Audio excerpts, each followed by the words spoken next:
Hello, everyone, and welcome to the Initiative Order. My name is Sean. This is my first time on the Initiative Order stream, so thank you so much, first off, to the Initiative Order for having me on as a guest GM or guide, as Wanderhome would have me put it. And today we are playing Wanderhome, which is a pastoral fantasy RPG, which is diceless and GM agnostic. So believe in me or not if you want. I may or may not be real. There's no evidence one way or the other.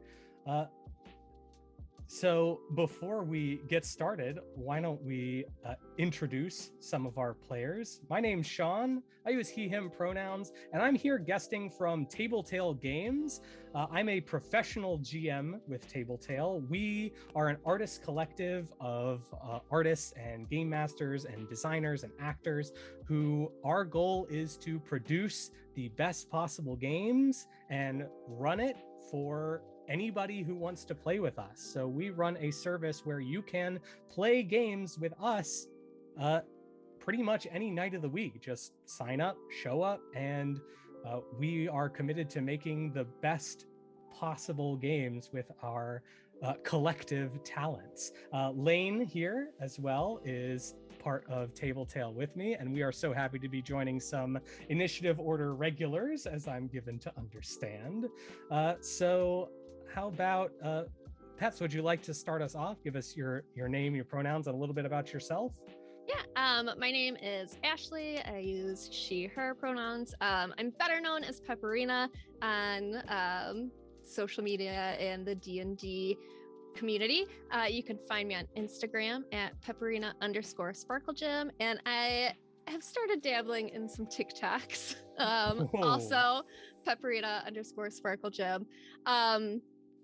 I'm on the Crit Stormcast podcast, and I'm just all over the place, really. So I do a lot of little projects all over the place, and I paint a lot of dragons. That's what you'll find on my page.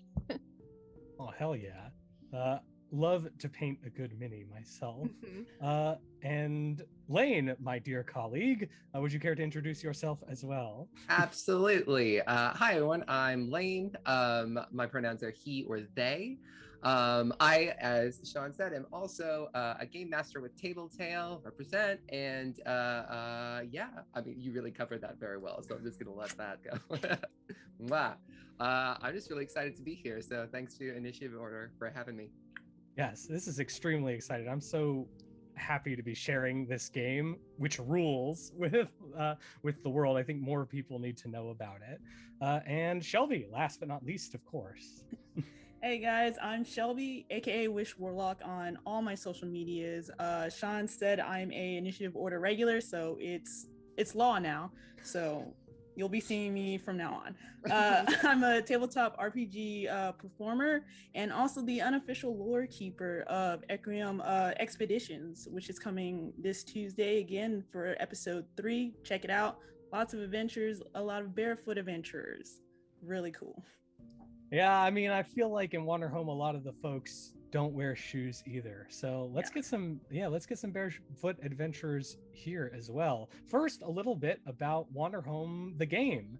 Wanderhome is pastoral fantasy, which is fantasy primarily concerned with nature and the world outside of sort of technology. Pastoral fantasy, some great examples. The Hobbit is like a great pastoral kind of fantasy, and parts of the Lord of the Rings in those like green rolling hills of New Zealand.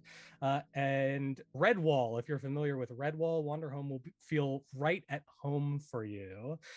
And Studio Ghibli as well, if like something like Castle in the Sky or Princess Mononoke, Spirited Away, all kind of pastoral fantasy games. So Wanderhome is primarily concerned with animal folk who travel across the world going on journeys in the land called the Haithland, a peaceful land where there was a war, but it's now over, and we are all recovering from the traumas of that war and growing as animal folk.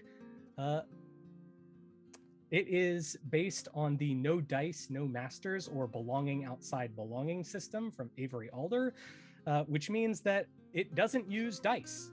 Its mechanics are they use an exchange of tokens, basically, to accomplish strong moves, which cost tokens, and weak moves, which gain you tokens. And we are very excited to present to you our Wanderhome game. It does not need a guide, but I will be playing the guide for today. That means I'll play all the NPCs, and I will play the location itself that we are spending time in. Before this stream started, we all collaborated to generate the place that we're going to explore today. And I, for one, am really excited to share it with you and some of the little details and twists I've added with my players. So without further ado, let's get into the actual game portion of the game.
And we're back. Welcome back, everybody. So let's talk about the characters that we're going to be playing today. So just let's introduce our characters, say a little bit about them, their names, what kind of animal that they are, their pronouns, and a little bit about who they are and what they carry with them. Let's go in the same order. So let's begin with Abigail. I will be playing Abigail, who is a deer. Oh, and the playbook that the you've playbook. chosen. She is a baker, so I'm using the chef playbook. I'm warm and patient, and I always have food with me. I'm always a little bit jittery and also always kindly. But when you find me in the kitchen, I am creative and diligent. I carry a sentimental locket with me, a plaid drying cloth, and a cute little apron. My favorite dishes that you'll always find me with are sugary sweets that I usually keep in my apron pocket for my little baking assistant, Lizzy, and my apple pie with a lattice crust. I do refuse to make caterpillar skewers because then they can't be pretty little butterflies. And yes, and you have also Lizzy, who is your little assistant. Yes, I have a little assistant. She's a little lizard named Lizzy, and she helps me in the kitchen. Fantastic. Then next up, who else have we? Yes. Hello. I'm Vortigern. I am a fox, a scholarly old fox. In fact, I am a teacher. I have a rather talkative, pretentious personality, some might say, and I can no longer be as spry as I once was, nor as renowned as I once was. I profess the teaching of epic sagas and the formal languages of the noble courts. I also teach a little bit of astrology on the side. However, I wish that I could teach household magic, something I've never been able to master. I carry with me a promise that I made once to a demon with a catfish head. I try not to think about it. I sure hope that doesn't come up. I sure hope as well that it doesn't. Truly. I also keep with me a letter from a loved one long ago. These are the things I hold dear. Delightful. And last again, but not least, our final journeying companion. Hey guys, it's Francis Duller Jr., but you guys are all my friends, so just call me Frankie Jr. I'm a frog, and some say I might be a fool, and I'm okay with that. I think I'm funny and deep, but I'm worried that I might not be useful or talented. That's okay. There's some true things about me. One, people don't make that much sense to me, and there's a lot of expectations put on me as a kid. Now people assume that I don't know a lot about the world, and they could be right. Now, the things I'm carrying is a ceremonial shawl given to me by a traveler who thought my foolishness was disguised as wisdom. That's probably right. And I have a purse full of valuables. I can get whatever I need with it, but it's somewhere. It's fine. I'm sure it'll turn up. No worries here.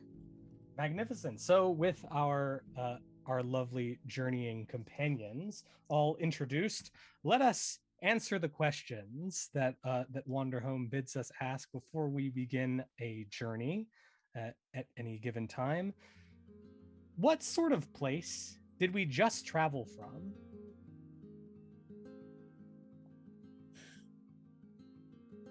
Somewhere that didn't have a lot of open space, Crowded Yeah. city. Yeah. Glad we're traveling. Yes. Yeah, had to get out of there. Do we feel that our journey has been long? I think it certainly feels like it. Vorty, whenever I'm with you, the journey never feels long. Aww.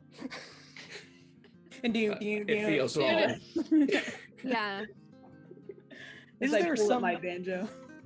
Is there somewhere we hope to go? To a festival. Ooh, hopefully you'll be in luck.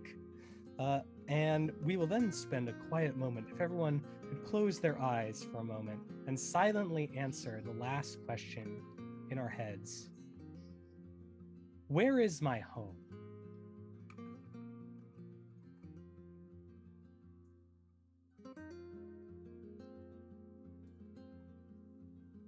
And now, with visions, hopefully, of our homes dancing in our heads, let's get on the road. It is the season of Firetop. The month of Firetop in the season of Silt, in the year of the water lily. The trees are turning, blazing yellows, reds, and oranges. You would be forgiven for thinking the forest itself were ablaze. But you've been traveling on the road, heading toward what you hope is a festival, and you've gone a bit off the beaten path, maybe a shortcut or something, a wrong turn somewhere. The term lost is certainly a loaded one, and I would hesitate to say that that's what you are. After all, you're on a journey.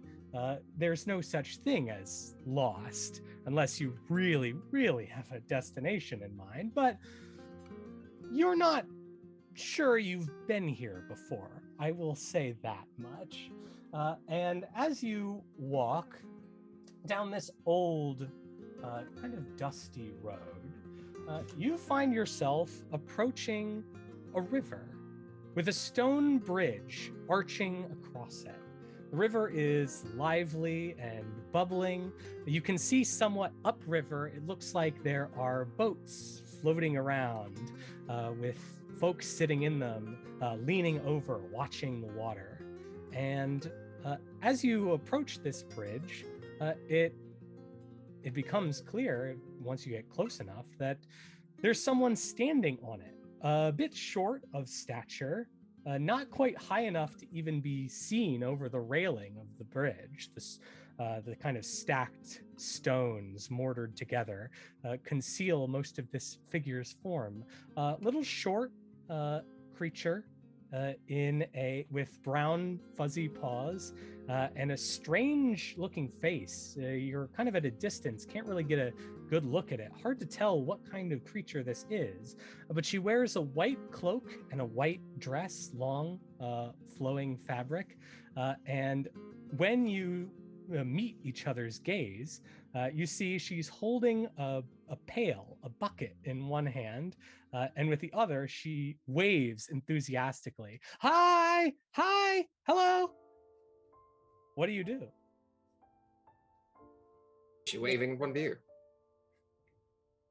Just start I walking. don't know. closer. Hello. Hi. Hi. think- You must My be name's travelers. Yeah. Guys, Well, come. nice to meet you, Frankie. I'm Proserpina. Oh, Proserpina. You can call me Pina if you want. Peanut. I'm Frankie Jr. These are my friends, Vortigern and Abigail.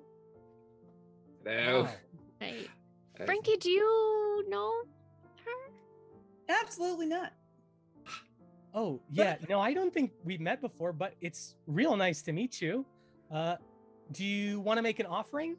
She lifts up her bucket, and you see inside that it seems to be full of dirt. And on closer inspection, the dirt seems to be full of squirming worms. Oh, good There's gracious. another strange thing about Proserpina. She's wearing a very realistic looking fish mask over her head. You can see little round ears poking out of the top of her hood, but she has like a glistening visage of a salmon, which her hood is pulled over on her attached to her face. You can see her eyes glinting, and the salmon mask, or is kind of smiling up at you, and she shakes the bucket and says, "It's good luck to make an offering." We're going to take just a Oh. little step back from the fish-headed person. We probably need some luck, though. Should we make an offering? Oh yeah, if you make an offering, and especially if you make a promise. Yeah, I'm sorry. It's lucky to make a promise. Uh-huh. Yeah, they say good things will happen if you make an offering. She kind of nods over the rail toward the river running below the bridge. My hair is standing on end. I'm like floof fox right now. Does it have to be a specific kind of offering? Oh, well, they really like night crawlers. I gathered all these myself, she says, kind of hugging the pail. Oh, those are night crawlers. Mm-hmm. Oh, yeah. They love them. Mm. Do we need to find more? Because I don't have any night crawlers on me at this moment. Oh, no. You can use mine. Oh, wait. You want us to take those night crawlers? If you want. I mean, you said you didn't have any of your own. No. I'm happy to share. I have lots. She's starts rooting around in the pail. That's very kind of you. Very kind of you, Proserpina. Who is this offering for exactly? Oh, well, for the fish. Oh, the fish. Yeah, they Oh. bring good luck to the town. And she fishes out like a wriggling worm and hands it to you, Frankie. So do I just throw it I think I put my little paw on your shoulder. Wait, not so hasty, young one. We don't know anything about these fish, do we?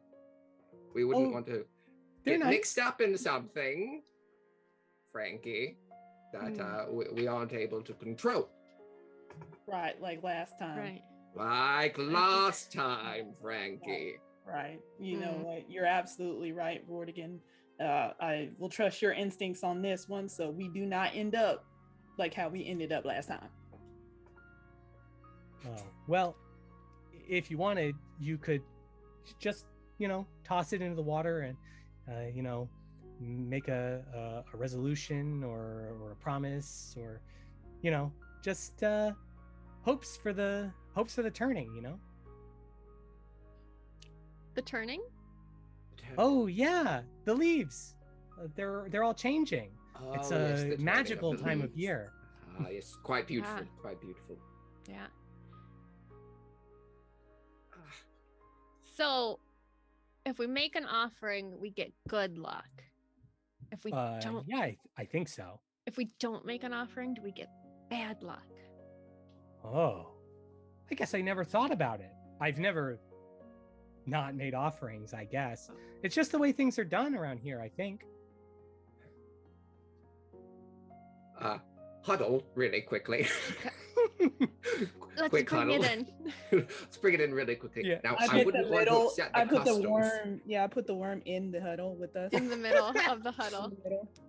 Yeah, the worm is like looking around, like trying to get a sense of what's going on. This is like life or death for the worms. I named him Frankie Jr. as well. Yes, of course. Mhm. We probably shouldn't name our offerings. If Oh. we are in fact going to make an offering now, as I said, I wouldn't want to upset any customs here, but at the same time, fish? What's wrong with fish? But you know how I feel about fish. That was one fish one time. Well, I can't argue with that, can I? It's a great argument. It's a great argument. I did not have You argue well, Abigail. You should have been an attorney. What I suppose we could make an offering just this once. We could use the luck. It does seem that we are lost. Make an offering with the worm and make a promise. What promise shall we make? That we'll be friends forever. Yeah. Oh, I quite like that. That's a really cute promise. See, ain't nothing wrong with this. And I turn right around and go back to Peanut. So I just whip Frankie Jr. into the river and then make the promise? Or do I make the promise and then whisk Frankie Jr. into the river? Oh, geez. Huh. I've never thought about the order. I wonder if it's important. I usually hold the Nightcrawler. I think really hard, make my promise, and then splash. Are you guys gonna get your own Nightcrawler? I think we're just gonna let you handle this. Okay, this is you're This is taking the one for the team here, Frankie. This is a group Nightcrawler. Amazing. Okay. Well, Frankie Jr., you're carrying 3 promises about 3 best friends. So make it work. Best friends forever, best friends forever, best friends forever. Oh yeah. Yeah, you see Frankie Jr. like wiggle and writhe as it flies off the railing and with a little tiny splash drops into the lively water below as Proserpina kind of stands on tiptoes to get a look down. You can see swimming in the water some shapes and shadows of something beneath the surface sort of rise toward where Frankie Jr. hit the water. And Vortigern specifically, you see like a large dark shape deeper below the water than you thought the river had depth. Nope. Back up from that. Nope, Something large, and Frankie Jr., the frog, not the worm, take a token for bending over backwards to follow the rules of this place. So ain't nothing wrong with just respecting the customs and cultures of other people. And Proserpina kind of like claps her paws together and says, "Yeah, that was really good. I won't ask what you promised," she says, but she's kind of like, isn't it like a birthday wish? You can't say it or it won't come true. Yeah, maybe. I think that sounds right. Peanut, we're just following your 2-step. Like, why don't you know these things? Well, I don't know. I guess I just haven't been around that long. But yeah, I'm just doing my best. I thought people might like if I, gave them a Nightcrawler so they don't have to dig around in the mud for their offering. I like to do it. but it's, you know, a festival day and not everybody wants to get their hands dirty. It's very kind of you, truly. Do you get a lot of travelers through here on festival days? No, not usually. A couple of outsiders came through today, and wow, you're actually the second group. It's kind of a big day for the Crossroads, I mean. Oh, is that the name of this place? Oh, yeah. I mean, I don't know why there's only one road, she says, pointing at the road you came by in the bridge, and the road kind of goes off to, you can see the smoke rising from a village in the distance, past gardens and farmland. Maybe it's because the river is kind of like a road. I mean, lots of cool stuff comes down the river. Oh, trade, you mean? Such as what is this? Some sort of nearby logging industry, perhaps? Sure, like if you trade like a nightcrawler into the river, maybe someday later a bunch of fish will come to you, or maybe a fruit or some vegetables will float down the river and you can scoop them up. She points upriver, where you can see there are some cats in little fishing boats, kind of leaning over the edge with their like paws at the ready, like occasionally like striking into the water and pulling a fish up and tossing it into their boat.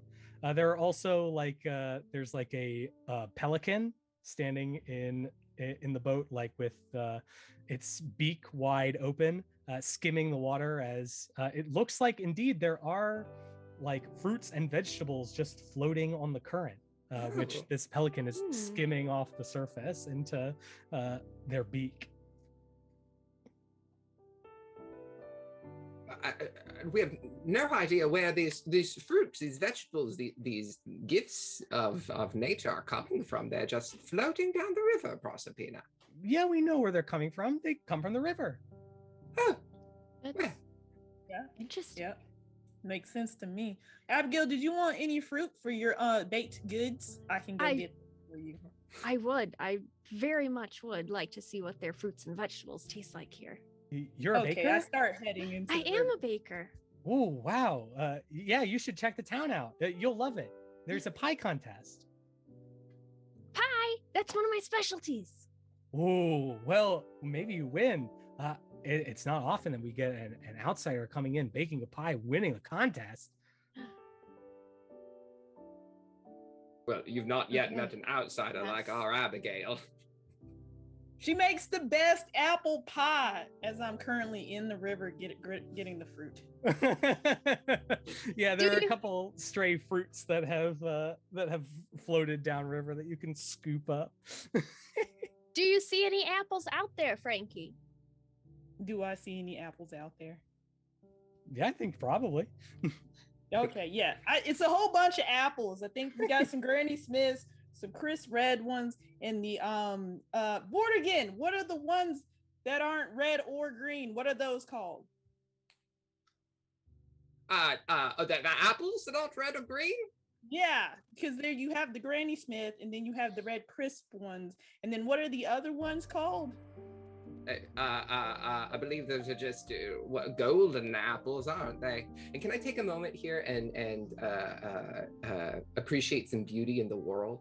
I would love it if you did. I think that as these apples are coming down the river, there's like an overflow now, something like this fruit coming down, and there's red and there's green mixed in, but now there's also like this this steady stream of golden apples kind of like coming down and they start shining in the sunlight. I'm not totally sure what time of day it is, but if it's like getting on towards sunset, like the sun hits them in that golden hour, and it just like looks like a river and then like a road of gold like underneath the bridge, almost like that is another road, right? And it's just like shining as Frankie's like holding these apples and looking up at us. Yes, please take a token. Yes, I love that. Yes, you see the pelican kind of stand there and in their boat, kind of awed as this trail of golden apples before they dip their beak in and start trying to skim some of these out. Breathtaking. And Proserpina kind of shrugs and says, "See, yeah, make an offering. Look at that. That was fast." This is Lovely. quite extraordinary, Proserpina. Quite extraordinary. I don't think I've ever seen anything like it. I mean, stuff like that happens all the time at the Crossroads. You do also tend to stay away from rivers and places that fish are at. Well, now. I'm taking one of my actions I can always do where I start to fumble with my clothes.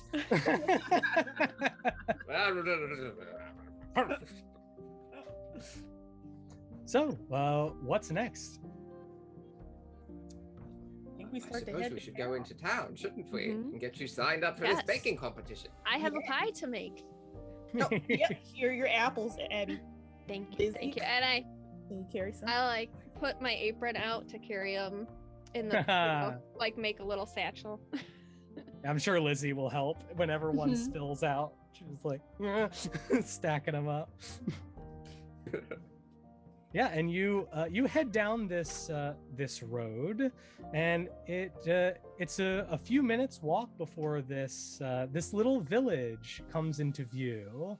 The first smells that hit you are spiced cider wafting warm on the breeze, and you see there is a caravan parked just off the road, with being pulled by, or would be pulled. It's harnessed up to a Hercules beetle that is, it seems like, tended by some other folks who look like they're not quite from around here. They're sort of quietly discussing or maybe bickering amongst themselves.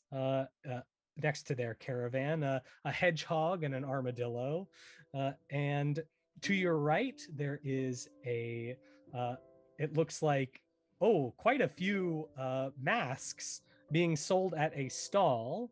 There's a cat kind of lazily leaning on their paw, with like surrounded by a stall that is festooned with fish masks of all types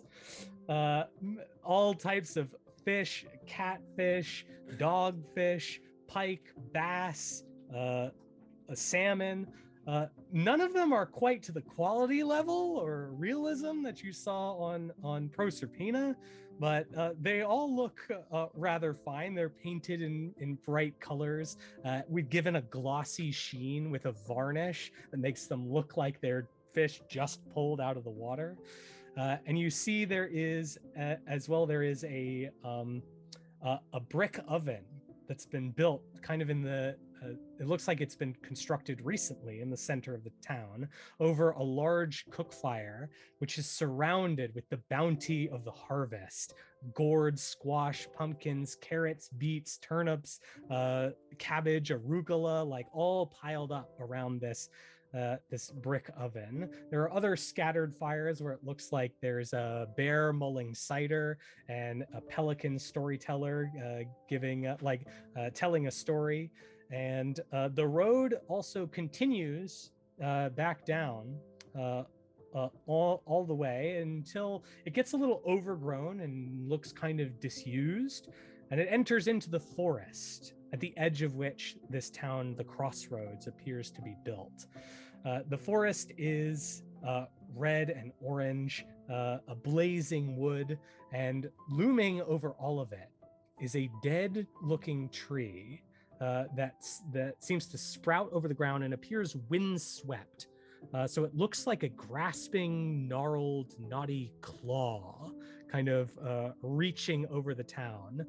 Could be seen as like a grasping hand, or perhaps just a sheltering shade tree that is reaching to shelter and protect over the heads, the eaves of the folks of the Crossroads.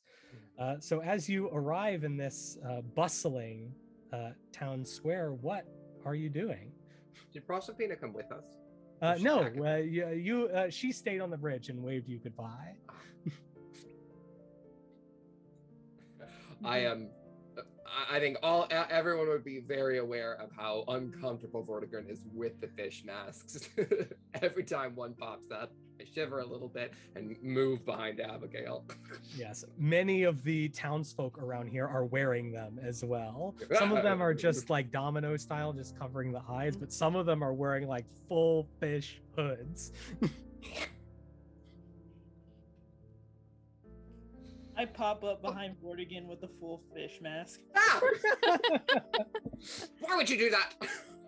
What's wrong? The cat at the mask stall says, "Are you going to pay for that?" Oh, right. I was trying it on. How much is it? Well, 3 silver coins should do it for a mask of that quality. But of course, if you don't have the money now, a promise is as good as gold.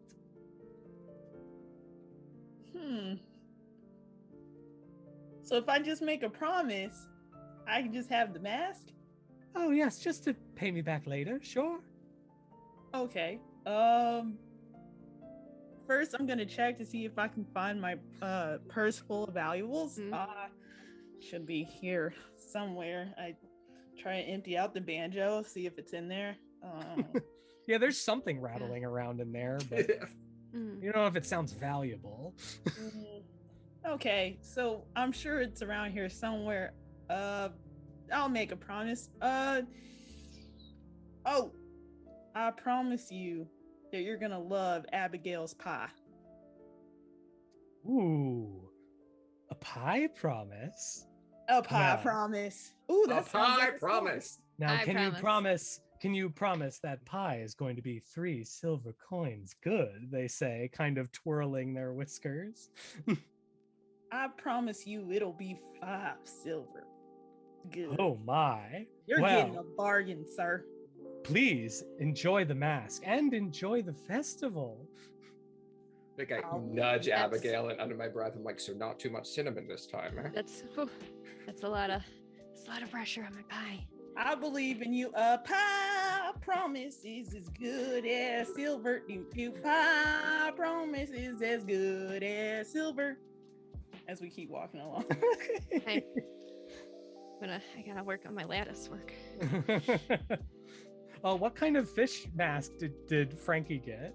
It's one of like absolute horror. Like it's like I don't know a lot of fish, but it's one of those fish that live in this part of the ocean, so it's like super scary. But it also has like a improvised smile on it, so it's like 10 times creepy. Can it be like an anglerfish and it has Yeah. like a little bell, like a little bell dangling? So I put the mask on and then I put my hat back on it and I'm Oh man! making sure I'm right behind Vortigern as I go, not realizing that this is probably real bad for him. Yeah, I cannot look at you. Yeah. I must look anywhere else. Yes. What like? Promise. Yeah.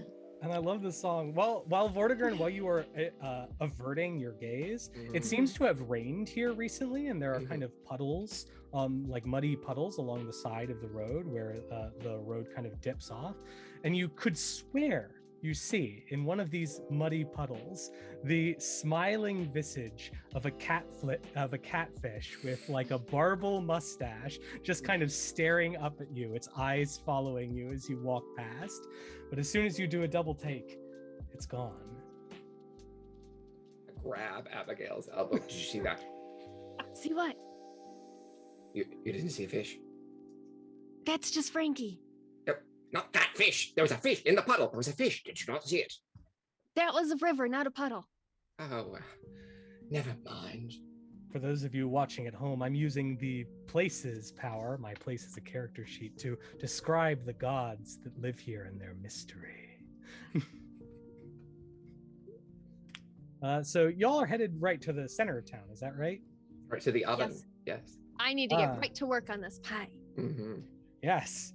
So you, there is a throng of people all around this fire and this oven that have, it looks like, surrounded it with produce and it looks like there are a bunch of tables set up around here, and people are shuttling back and forth from the produce to their table. Just, it looks like taking what they need, bringing it back to their table, and preparing it.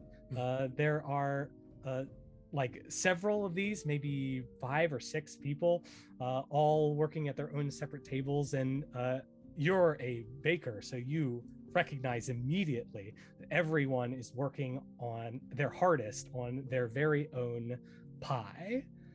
There is a snake here who's kind of slithering around the fire in the center.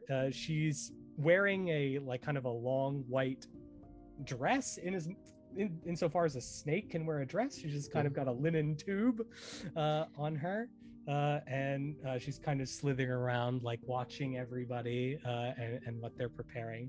She sees you approach and says, "Oh, greetings." Hello. You're still in the mask. I forgot. How do I get signed up for the pie contest? Oh, there's no need to sign up.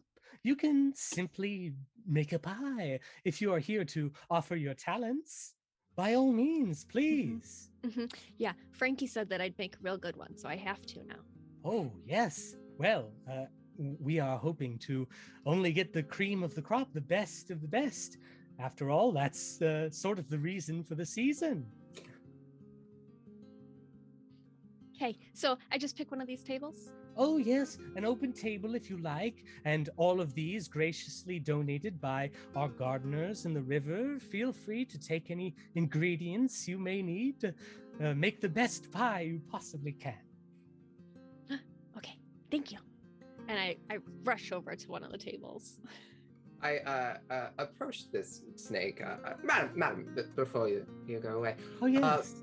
I noticed there's another lovely individual we met on our way into town wearing a very similar dress. Is this some sort of a local fad, fashion, perhaps? Oh, no, it's tradition. This time of year, at least. Although I must admit, mine rarely leaves my person. The white dress, yes, it is a symbol of purity and of sacrifice. Thank you I whispered very much. I whispered a word again. Now when they say sacrifice, what do you think that means? I'm not talking to you when you're wearing that mask.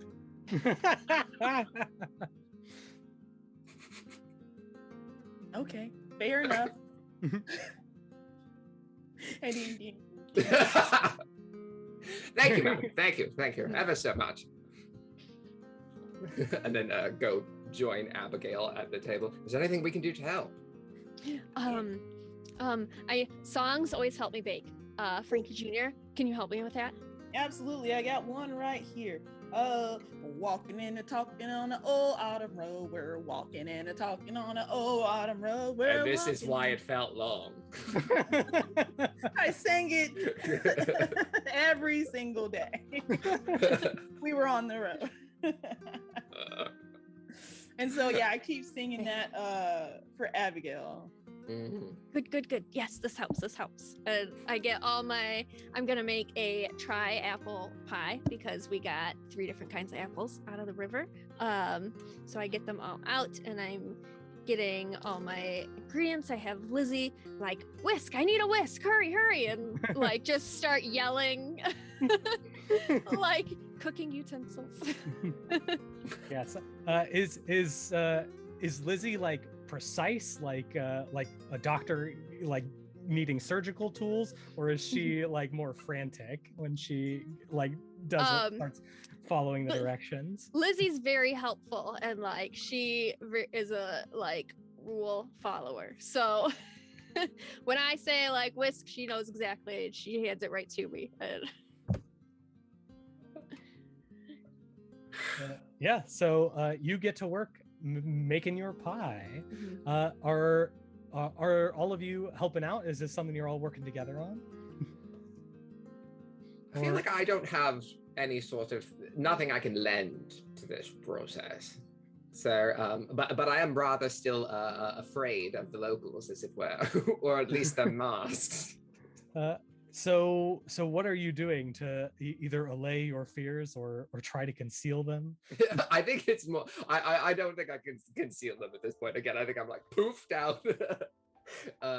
Every time another mask kind of comes up, or like children like run by playing with masks on, I get a little bit of a inside me. But I do that puddle that I saw this fish in. Are there more puddles because of the rain, or is it just the one? Without a doubt, yes. Mm-hmm. I think that I'll kind of sneak away, like behind maybe an abandoned table or something, or near some sort of a structure, just kind of away out of the main gaze of the crowd, and like kind of like edge over to one of these puddles and just kind of look down into it and see if I see anything happens. Oh, yes, for sure. Go ahead. I'm gonna go ahead and give you a token and push you forward as you are kind of jolted when you see kind of come into view the smiling, familiar visage of a catfish head poking to the surface, like just beneath the surface of the water. Looks real enough that if you were to reach down, you feel like you could touch it. And his barbels like kind of curl ostentatiously like a curling mustache, and he says, "Vortigern, darling, No. So lovely to see you again." No, I told you to stop following me. Oh, be gone, away with thee. But you came to me. Yes, it was a long time ago, and I regret it thoroughly. No, go, please. But here you are again, and it is such a chance meeting after all, and such a good time too. Good time? What do you mean? What good time? Oh, haven't you heard? In the Crossroads, there are rules to be followed, you know. What? I think I'm now like bending down like at this puddle, and my tail's like up in the air. No longer paying attention to if anyone's looking at me. Just, what do you mean rules? What rules? Why, from the time the first leaf turns to the time the last leaf hits the ground, all promises must be kept.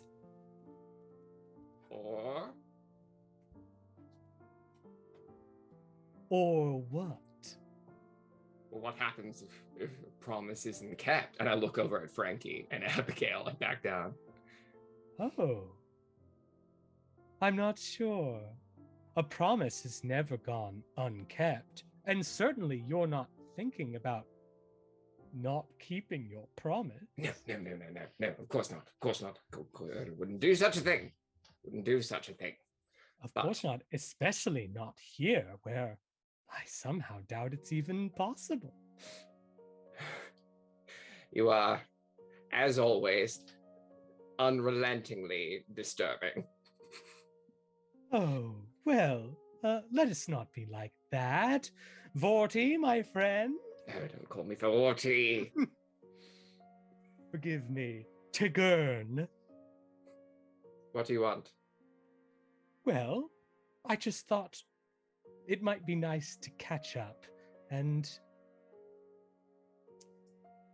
well, would you care to maybe tell me one element of the promise that you made to this catfish-headed demon? I think if it's a demon, it truly is a demon. I think there was an element of service involved, like it was like a give and take situation, right?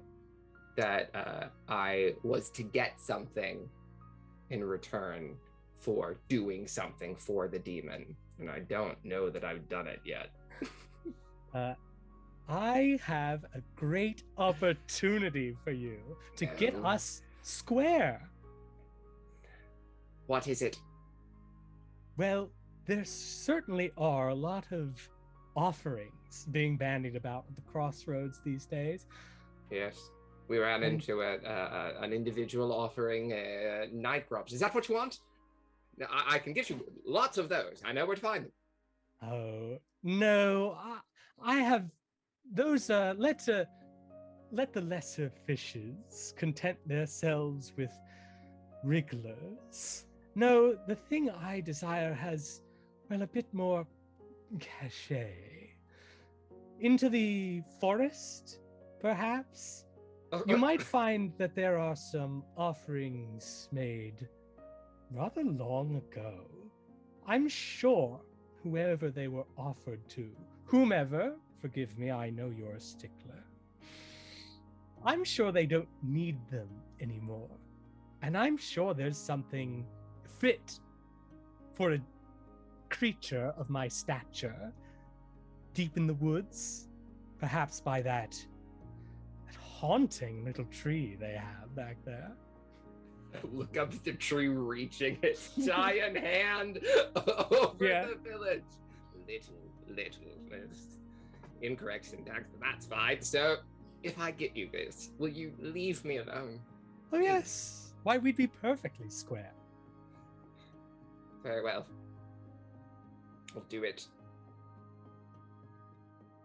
Delightful, darling. See you later. And then there's a splish, and the puddle deforms, getting a little bit of like a few flecks of mud on you, and and the catfish is gone. I look up to Meanwhile- see if anyone has like noticed this or seen this happen. Was it just me?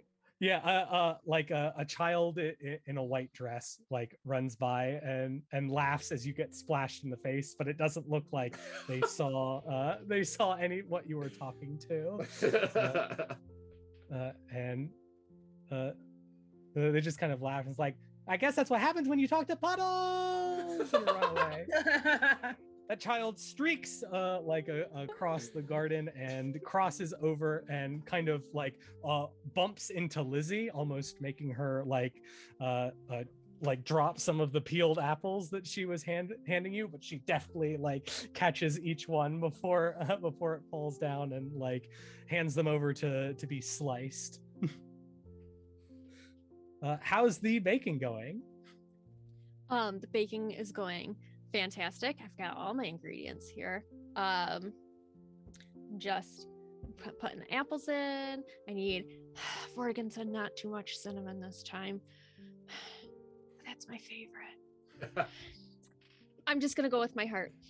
And I'm just shaking in the cinnamon, and I'm making sure that since it's a tri-apple pie that they're all laid out in rows. So there's I've got my red ones on the bottom, and then I put the green ones, and then I put the golden ones, and I just keep going around and layering them until it's full, and then I start working on my lattice. I gotta get it just right. I would wonder if you would tell me about when this pie is finished. If you would tell me about this pie.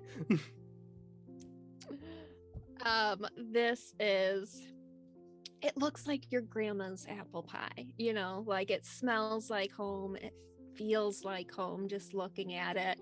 It's got beautiful lattice crust work and little leaves cut out and placed on the top, to make it extra fancy, and the edges are crimped just so. I can't believe I'm realizing now, I basically just will you just hurt me? Will you just do harm to me that I don't have this pie right now? Please take a token for describing a tiny moment of beauty. Thank you. And after all this hard work is done, how proud are you, would you say, of this pie? How are you feeling about it? I think this is the best pie I've ever made. Oh, hell yeah.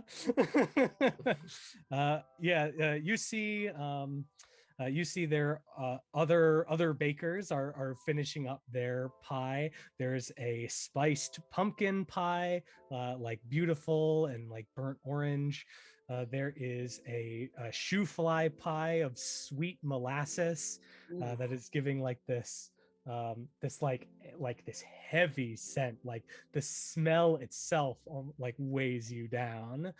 There is a glossy shining pecan pie, as well as I think a few savory pie, maybe a fish pie in there as well, and the this snake in the white dress is like slithering around observing everyone's pie, and says, "Oh, how wonderful.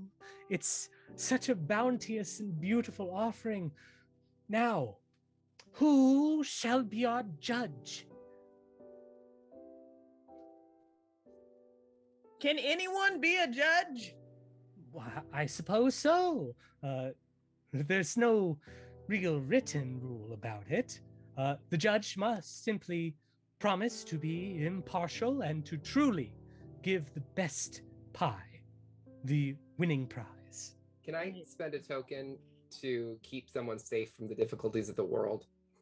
Yes. And I'm just going to, as like this is kind of happening, I want to really quickly like pull Frankie down and just be like, listen, we're in a place where if you make a promise, you have to keep it. So don't make any promises that you can't keep. Do you understand? As I pull 3 muled ciders out from behind me. Oh, I promised someone a song. Fine. You love to sing. I do. The cider, and I give Abigail another mule cider. Oh, thank you. So wait, no more promises? No more promises you can't keep. Okay, so it's just I'll know in the moment if a promise I make I can't keep, and then I won't make that promise. Wait. Just think about it, Frankie. Take a couple of moments. Just think about it first. That's all I'm trying to teach you. I'm sure it'll be fine. I start drinking my milk. Frankie,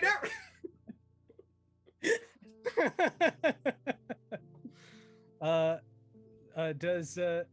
So the snake seems to be like going around looking for a judge right now, kind of slithering off. As the pies are cooling. What are the lot of you up to before the pies are judged? Or are any of you interested in judging the pies yourself? Frankie cannot be objective, so Frankie will rule herself out to keep the integrity of the pie contest intact. Mm-hmm. I think that's a good choice, Frankie. Yeah, absolutely. I do agree. I think y'all would probably notice how much I'm like looking over at like the road that goes off into the forest and that big creepy. What time of day is it? So it's just past noon now as the pies are finishing. So the sun is high in the sky, and yeah, you do see there are like just against where the trees start and the village begins, there are some old buildings, like chipped paint and like sagging roofs, and the road gets like rockier and more overgrown the further toward the forest it gets. Where it reaches the forest, it's practically like almost in a bramble, as the road like goes off into like between the trees and winds out of sight. Yeah. I'm very, very focused on that, like that old road towards the forest, these old buildings, and that's kind of like trying to keep attention on the pie contest, but I think would both notice me like looking out at that frequently. But I'm trying to be with you. I'm trying to be present. What do you? What's over there? Yeah, the road and then into the forest, and I was thinking about maybe taking a walk, maybe a little bit later. A walk? Yes. You know, it's a lovely forest. And in my mind, it's like like the most not lovely forest. Like creepy old withered pine trees. I'm like, absolutely beautiful. And I was thinking taking a little stroll in a bit if someone would like to join me. I mean, I think we could go for a walk after the pie. After Yes. the pie Yes. contest. Yes. I'm wondering if this is just one of those things I don't understand, as you've called this obviously unsettling and very creepy forest lovely? Well, Frankie, you do struggle to understand things I sometimes. do. And this is a beautiful forest. I mean, the ecosystem here itself, I'm sure, is very complex and interesting. We may find some slime molds or something that, you know, are really keeping the trees alive. They talk to each other, you know. So just trust me on this, Frankie. Okay. Well, whatever you say, Professor. I'll just go what you're telling me, because you do know more than me. Good girl. I like tap you on the head, little pat. I look up at you with my face mask.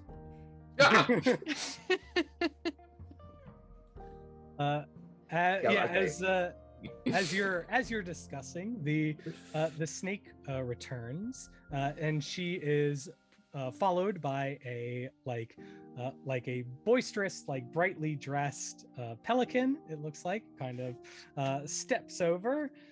And she says, Sedwin, our storyteller, has graciously agreed to take a break from telling tales to taste of our bounty. Sedwin, would you like to do the honors? And she kind of curls her tail around a knife, which she presents to Sedwin, who sort of gently bowing, takes the knife and one by one carves a tiny sliver of pie out of each of these pies.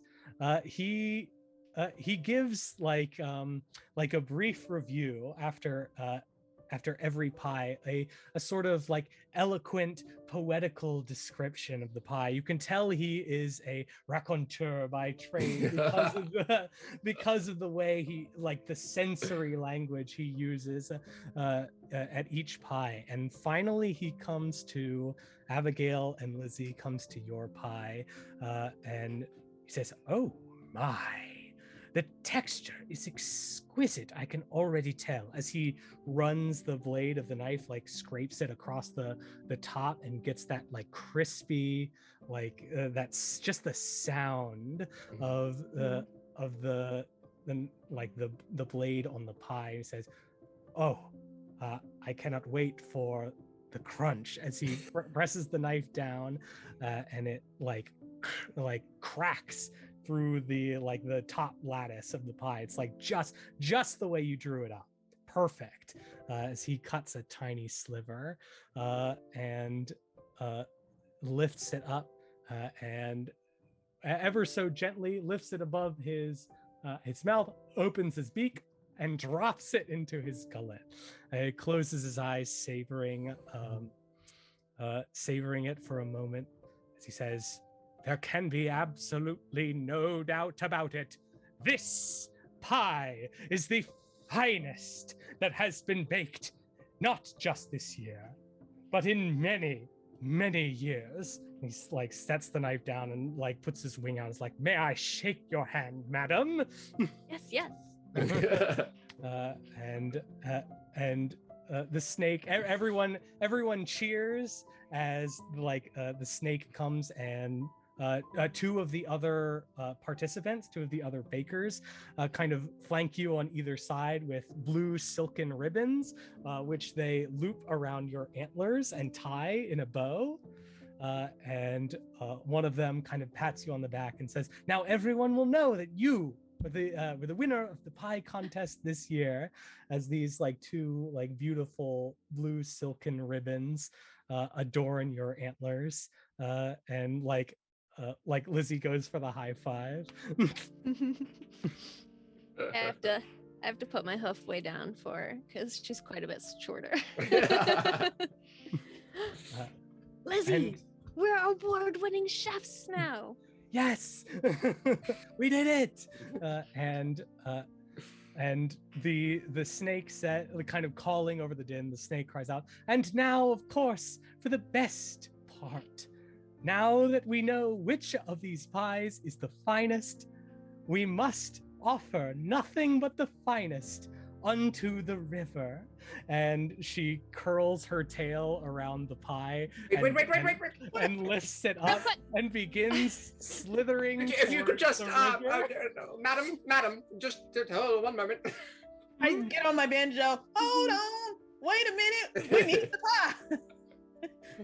We did, my dear friend Frankie here, as she believes so much in my pies, she did promise the cat over there a slice of it. Just one. Just one slice. Slice. It was a promise. Just a little bit. Of the best pie? Just a slice. I did say that the pie was worth 5 silver. Oh my. This is a problem. Oh no. I've already promised the best pie to the river. Well, the river can have the rest of the pie. We just need a small slice of it. Yeah. She looks like a kind of look of dread comes over her face, and she says, but that simply isn't done. It's the best of the best. We can't merely give it away. Can I offer my token for provide a solution for an aspect of a material or immediate problem? Please, yes. It's an immediate problem. Immediate. I will offer up that token.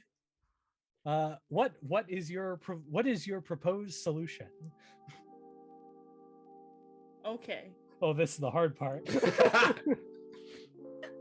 What if? How long did it take to make that pie? Probably a few hours. Oh God. I mean, like, Things to do. Frankie, you only promised like a taste of the pie, correct? I did, Abigail. I only provided a taste. What if it's okay if the river got the whole pie and I just took a taste of the pie? Not a slice. A taste of the slice of Just the a spoonful. Or just a little bit. The pelican had a taste. Yes, I He did. suppose that's true. A taste only to ensure that it was the best. All right. Okay. Just a taste. Okay, just let me get in there real quick, and I just slow, very precision. All right, like I'm diffusing a bomb. All right, nice and slow. Okay. All right. Yeah, the snake, she's like worried the whole time. You can she's like wide-eyed, like her like slitted pupils darting from side to side as she watches this, like, not too much. No, just corner, a little bit of crust, and I got it. Okay. All right. And she says, I hope to the gods it is enough. And she like curls up her tail and like frisbee style yeets the pie into the river, where the rest of it lands with a splash. And that seems like a fine time for us to take a little break. So join us next time, and let us hope that your taste of pie is worth 5 silver coins. Got more. See you soon, folks.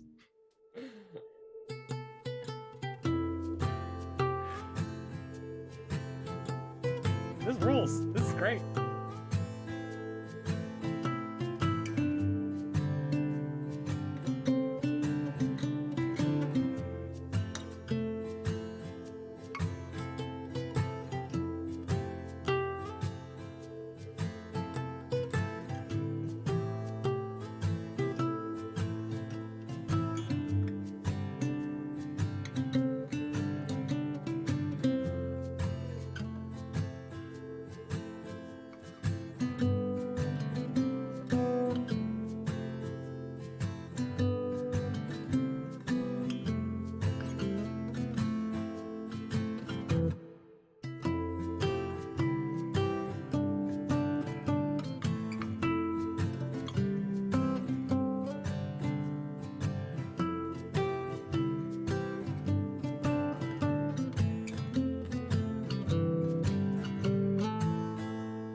And we are back.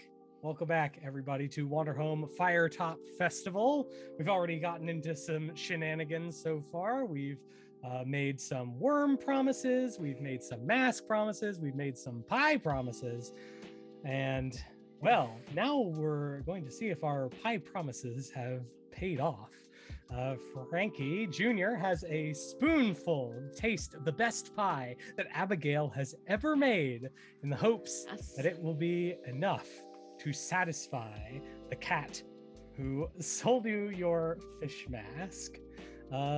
So as you approach the mask seller coming from the river, the kind of bridge by the river, you noticed was empty. Nobody was standing on it when you returned.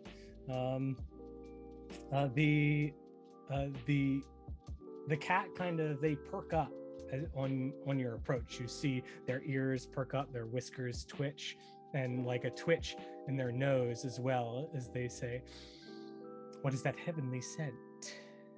Oh, it's your 5 silver. Actually, if you don't mind me saying, it's probably like 10 silver.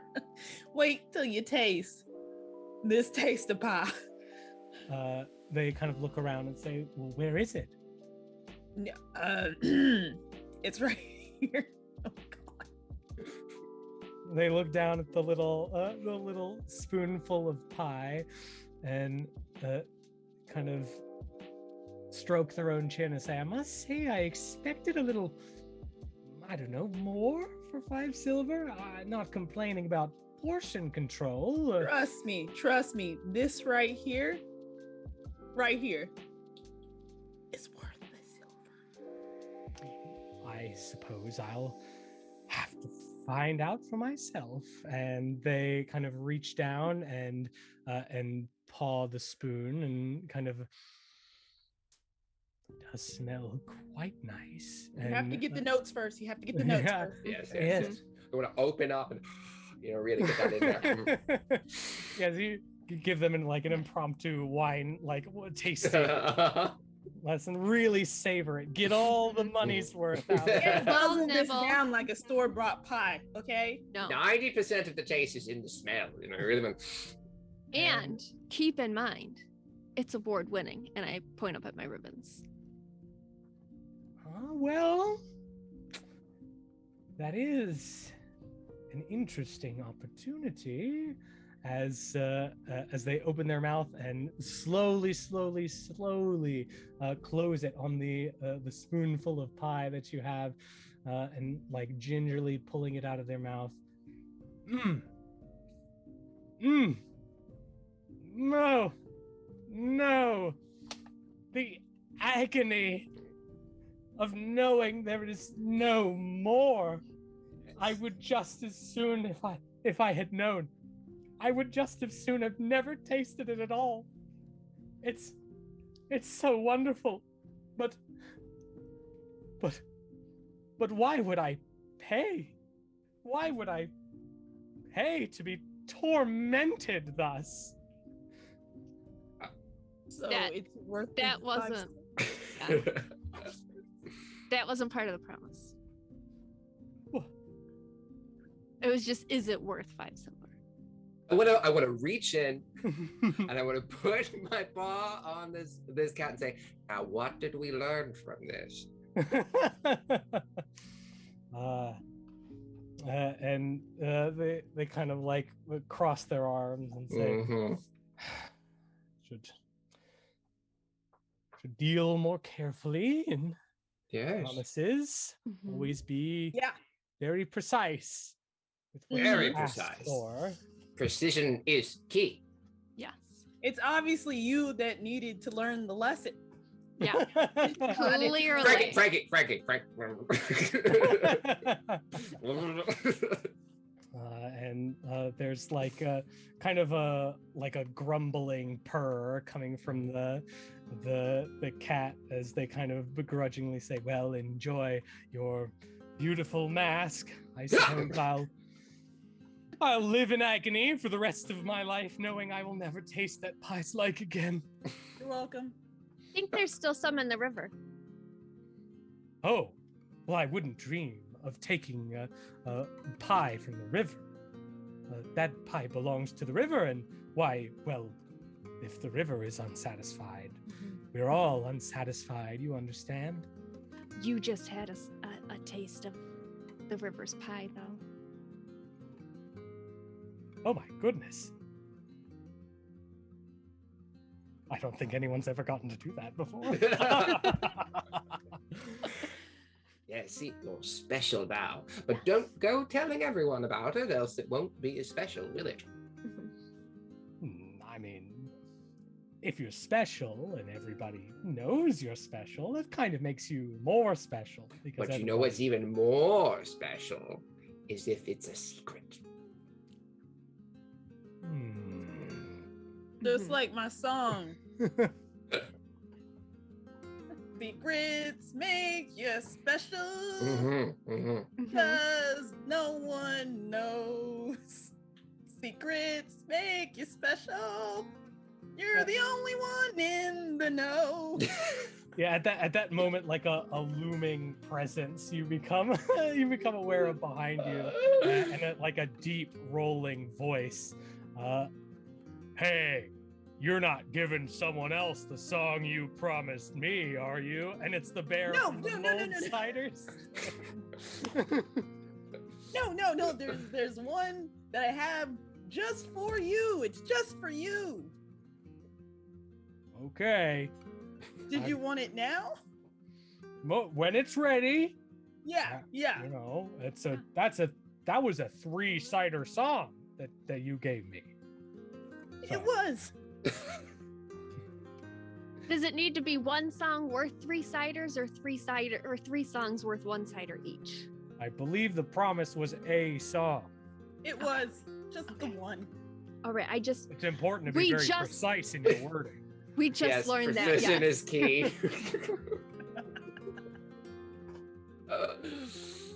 We just taught this cat here that same lesson. Yes.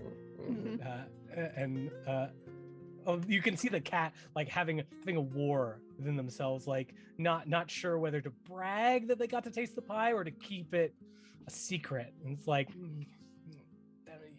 yes, lots of lessons being learned about our various specialnesses.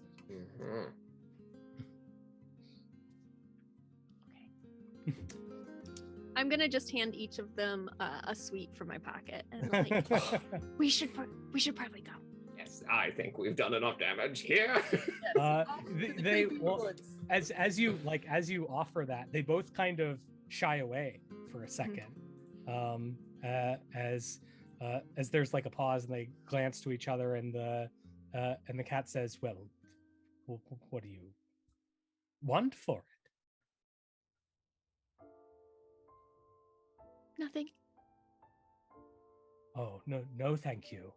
They say like very like kind of. Well, you've already given us a fish mask, and you've already given us cider, so I just want to give you a treat. Oh no, says the bear. That wasn't the deal. The cider was for a song. This is just a bonus. A bonus. Bonus? They seem confused as they kind of glance at one another. And one of the things I can always do is jump in with information related to a subject that I teach. Bonus, bona bodum. It comes from an old language, and it means good, pleasant, something good for you. A gift, a reward, a benefit. A gift. A gift. Okay. And they both like very gingerly like reach out to take the sweet, like it's hot, or like they kind of snatch it back, and it's like you see the cat kind of like sets it on the on their like stall, their countertop, like not sure whether to partake. It's clear that this is a strange custom to them.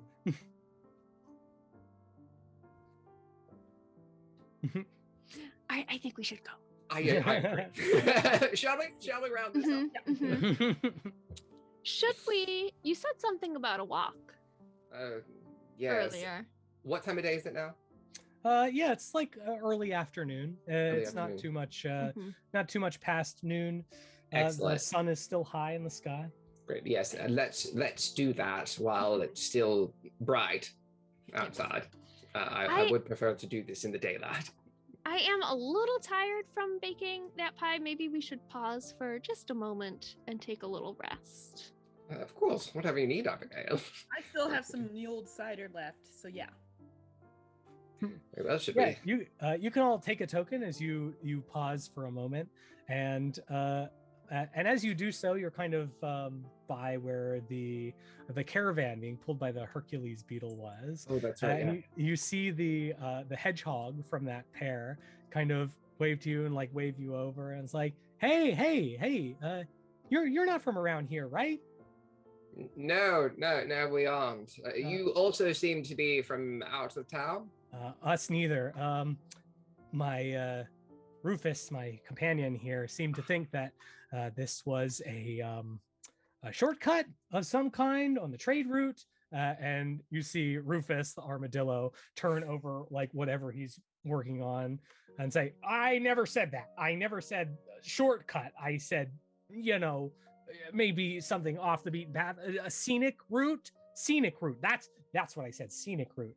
Yes. Well, I'm sure scenic route is what you said. And well, it's certainly scenic, but as you've noticed, the road stops. Can't rightfully pull through the brambles now, can we? She turns like smiling to you. We're trying to get to the next town over.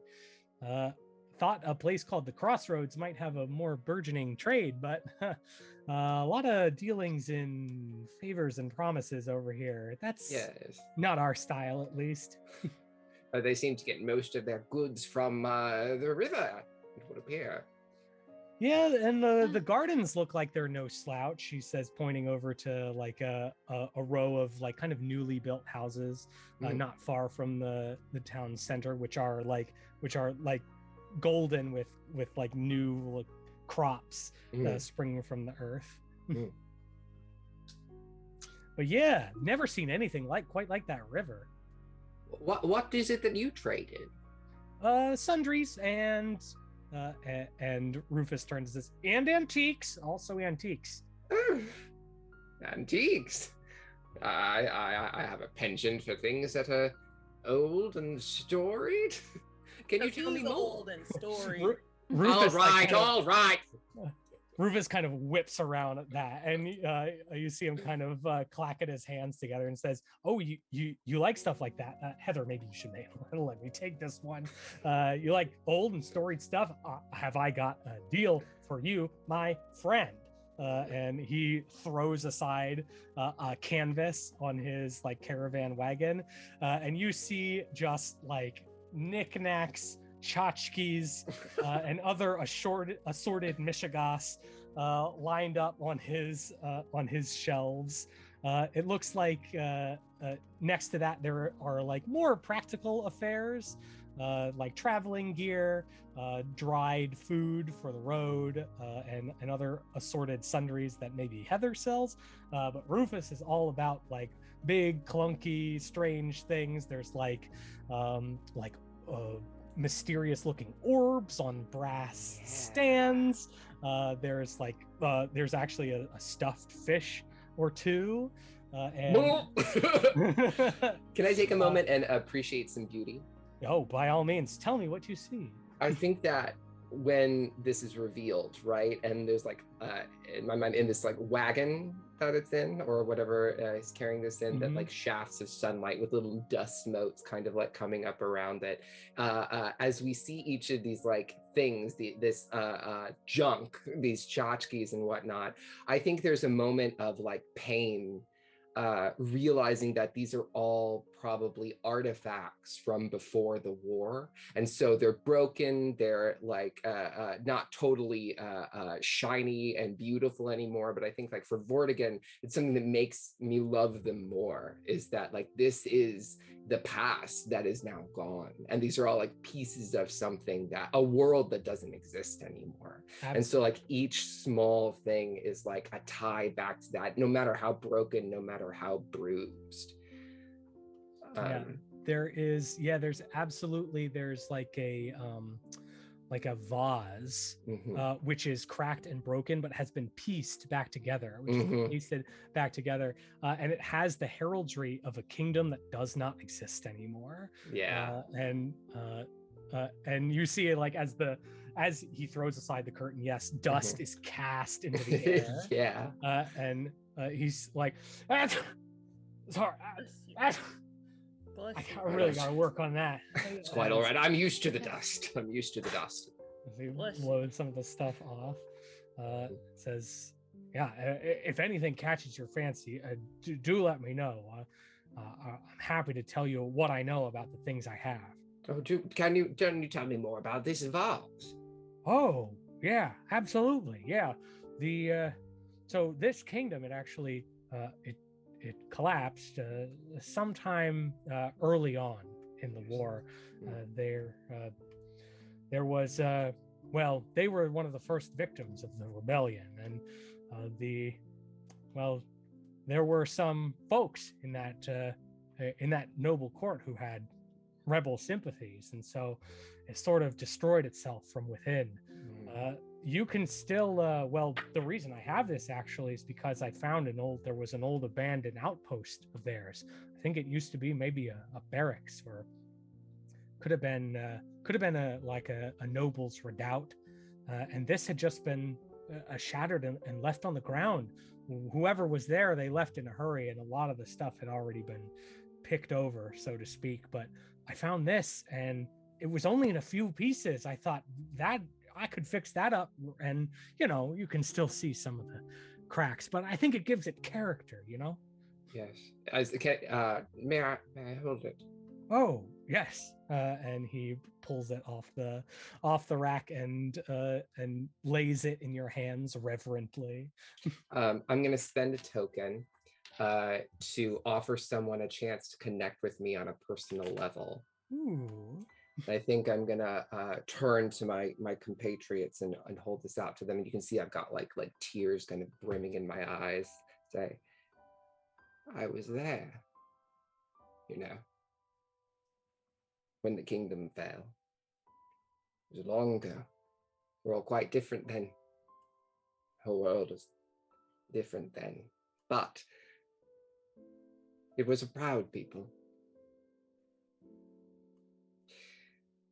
Like this vase, perhaps they are shattered, but there is hope that they can be stitched back together. There's always hope, right? Always hope. Old and storied items are often the most interesting, and I look at Vortigern and well-loved pieces of any trade. Yes, good girl. And I just pat you on the head a little bit. Yeah, Rufus wipes a tear from his eye as Heather says, "That was beautiful." And Rufus says, "That's what I'm talking about. I mean, that's why that's why I do what I do, right? Hey, I want you to have that."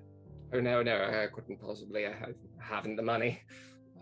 No, that's okay. I mean, nobody here pays with money anyway. I seem to be quite low on promises as well.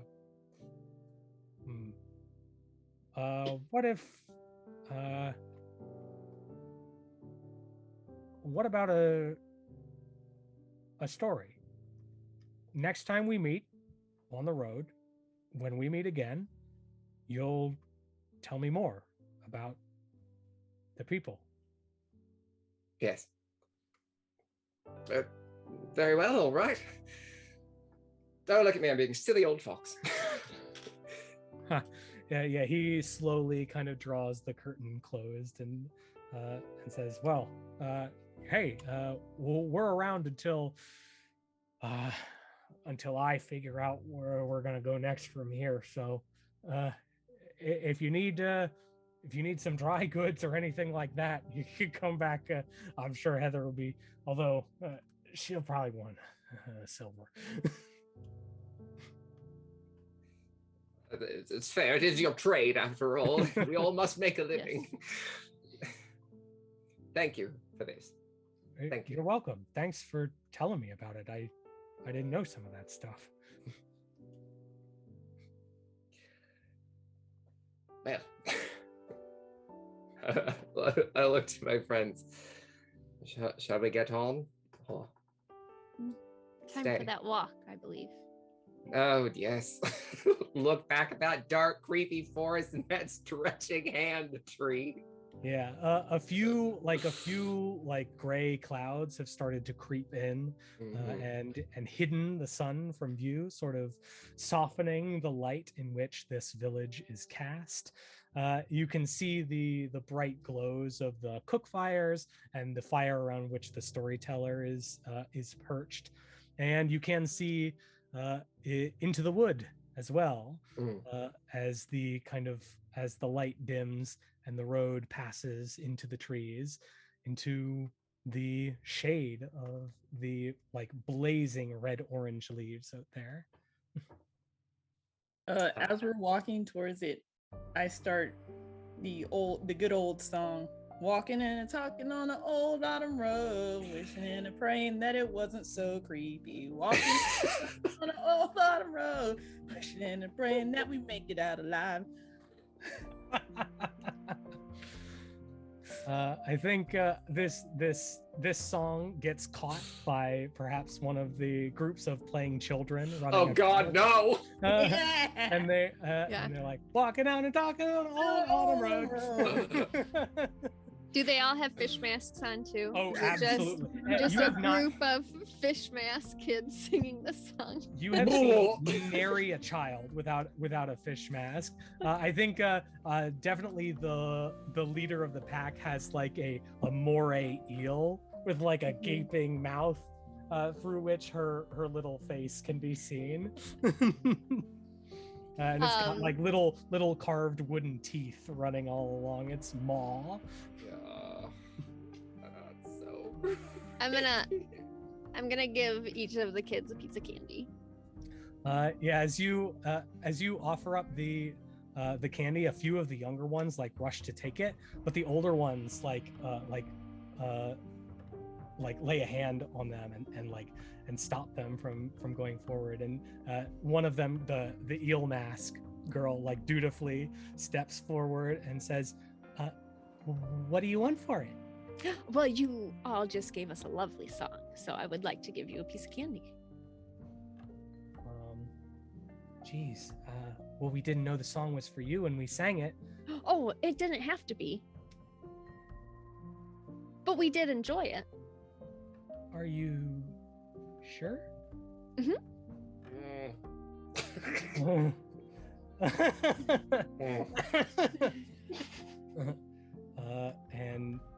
And like another one of them says, "If she's sure," well, if you're sure. And they all kind of do the same thing. They all like gingerly reach out and like take one of the pieces of candy and like stuff them in their mouths. They're like, "It's really good." I know. I'm award winning. And I just point to my antlers. You're the best baker in town? Yeah. In the world. And the best baker in the world? And like one of them like spits out the candy. He's like, "I have to save this for a special occasion." Here, you eat that one. I'll give you another one for a special occasion. I can't. But it won't be as good saved later, since you've already eaten it. So for your special occasion, I want you to have a good one. Are you what is they all seem like a little confused by all this generosity, and uh, and they say, wait, wait, uh, you're heading up the old road. Yes, we're looking for some sort of a shrine, perhaps. Oh, Or Are we? I'll tell you about it in a moment. Yes, is there any shrine or place of offering? You know? I think my grandpa told me about a shrine in the woods once, but we don't go there anymore. We make offerings to the river now. But I can tell you what he told me at least, and then if I tell you that, you can give me the candy. Excellent! Everyone's a winner. A promise is a promise. That's right. And I'll tell you what my grandpa told me about the shrine in the forest, and you can give me that award-winning best in the world baker candy. This seems to satisfy like all of them, and she tells you a story about how in the old days, a really really long time ago, like when really old people were really young people, they used to go into the woods and leave things for the trees, I think, but that all changed when the maiden when the maiden came along. But back in those old days, people would come from all over when they wanted a new life, and they would give their old life away so they could start fresh. Like, oh, this is what my grandpa said. Like, when a tree every year gives away its old life, its leaves fall to the ground so it can become a new tree next year. Well, thank you for the story. Truly, thank you. That's interesting. Oh, yeah. And when you come to the crossroads, this is the crossroads. When you come to the fork, you have to follow your heart. Oh. Easy. And then she holds out her hand for the candy. I put it in her hand. Thank you so much. Oh, you're welcome. Thank you. And she I'm gonna save this. That was quite the story. And then they run off, like walking and talking on old Ottoman. A maiden. It's interesting. Must be some sort of local deity, I suppose. I would like to come clean with you. I realize it may be a little bit of a surprise.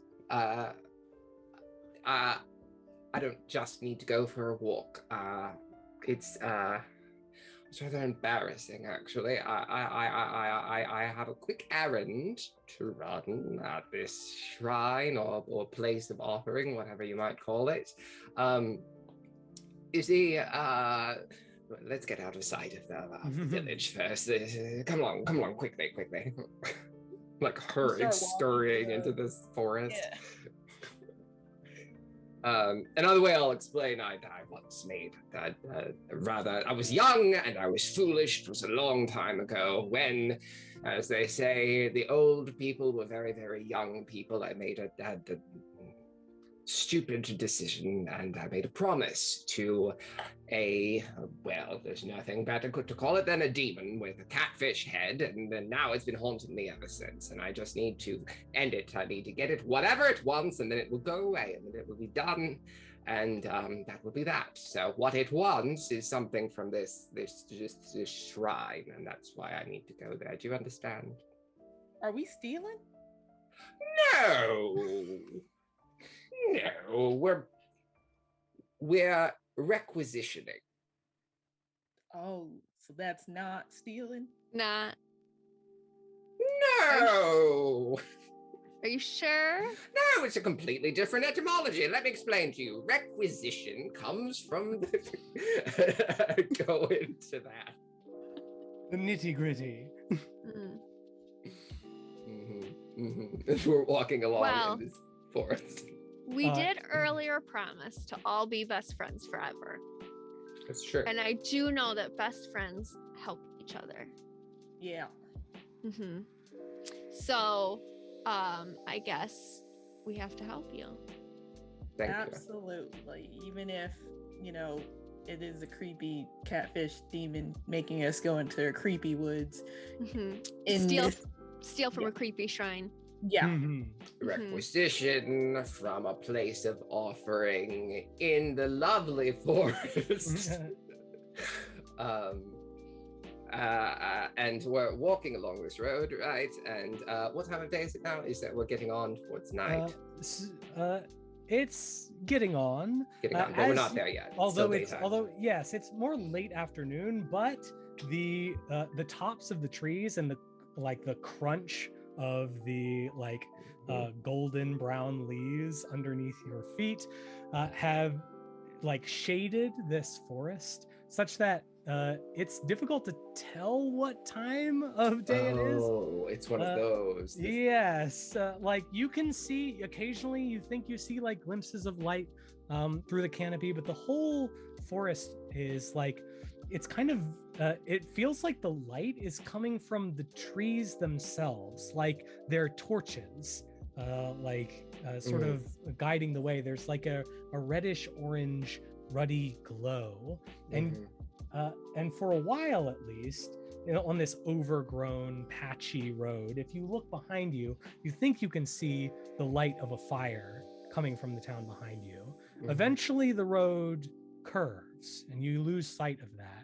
And in fact, the road twists and sometimes loses itself in the overgrowth so often that at a certain point, you're not even sure which direction you're facing.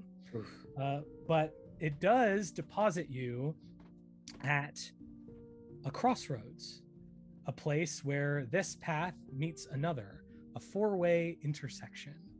And there is an old, rickety wooden sign posted at the crossroads with arrows pointing in the three directions that proceed.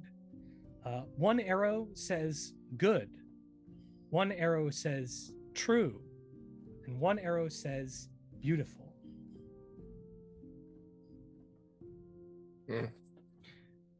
I suppose this is where we have to follow our heart. Do we follow our separate hearts, or do we follow together our collective hearts? Yeah, Abigail. Yes. Yes, it's quite tricky. Follow our heart. Perhaps they mean heart as in a deer. Perhaps the deer somewhere. The deer, your heart. Yes, is another word for a deer. Heart. Perhaps they mean, fools have big hearts. Honestly, it's a pickle. But but if we did it individually, Vortigern, you would obviously be true. Abigail, you would be the heart. And then I love the beauty in all things. So mine would be beauty. So it split up, you mean? I go up into another register. Or if we all follow our hearts, I feel like we'll end up in the same place. As we've found each other before, we'll find each other again. Sometimes she can be pretty profound. I know. Quite proud of her, actually. Don't have to say that to her. Well, as the taller people, we have these secret conversations. I'm not paying attention. Bummer. She can jump.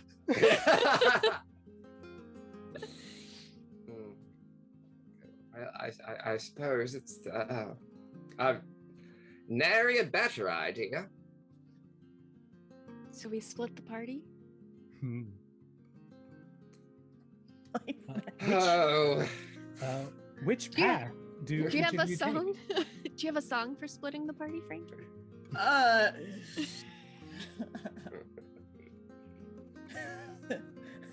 walking and talking on a road. Split. you had to ask.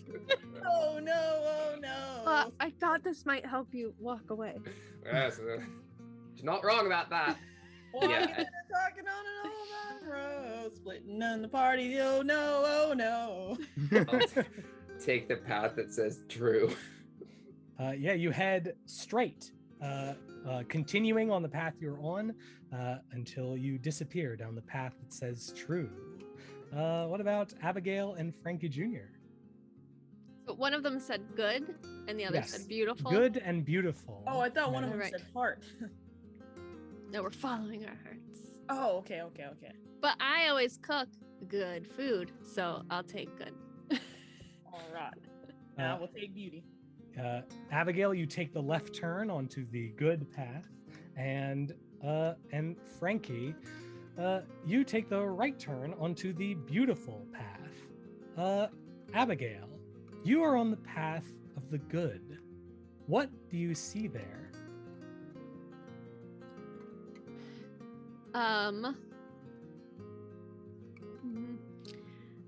I see lots of fruit and bounty and vegetables. I see like the most perfect good apples that hanging from the trees, and just everything she would want to make the most perfect good meal.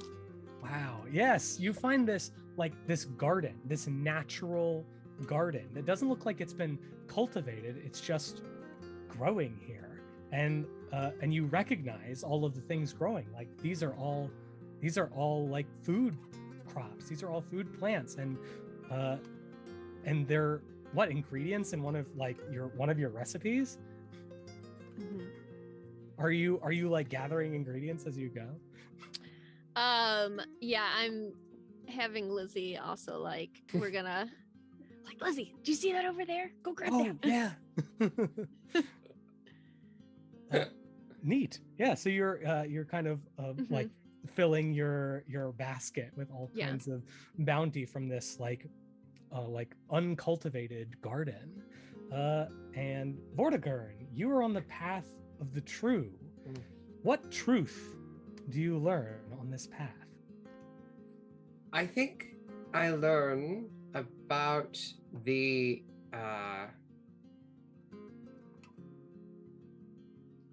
truth of the crossroads, in the sense of it's I think I go up. I think it takes me up like a hill or something, where I'm able to see more. And I think that the trees thin out a little bit, and so I'm actually able to look down onto the village from high up. And so I'm able to actually see like the winding, the twisting. I'm able to see the river. I'm able to see like the roads out. I'm able to essentially put together a kind of a map, a true map of the space